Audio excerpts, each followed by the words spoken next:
রাস্তা ধরে যাচ্ছিলাম ফুলবাড়ি রোডের দিকে। হঠাৎ চোখে পড়লো এক অদ্ভুত দৃশ্য। দেখে মনে হলো গাছের গায়ে যেন আরেক গাছ জন্ম নিয়েছে। পাতা আর লতাগুলোর জলটা এমনভাবে মিশে আছে যেন প্রকৃতি নিজ হাতে সাজিয়ে তুলেছে এই সবুজ মুকুটটা। এমন কিছু আমি আগে কখনো দেখিনি।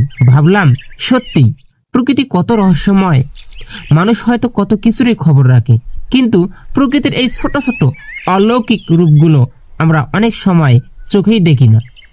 এই ভিডিওটা ধারণ করেছিলাম আমাদের বাড়ি থেকে প্রায় 15 কিলোমিটার দূরে ফুলবাড়ি রোডে। এ যেন প্রকৃতির এক টুকরো শিল্পকর্ম, যেখানে লতা পাতা আর গাছ মিলে তৈরি করেছে একটা জীবন্ত সৌন্দর্য।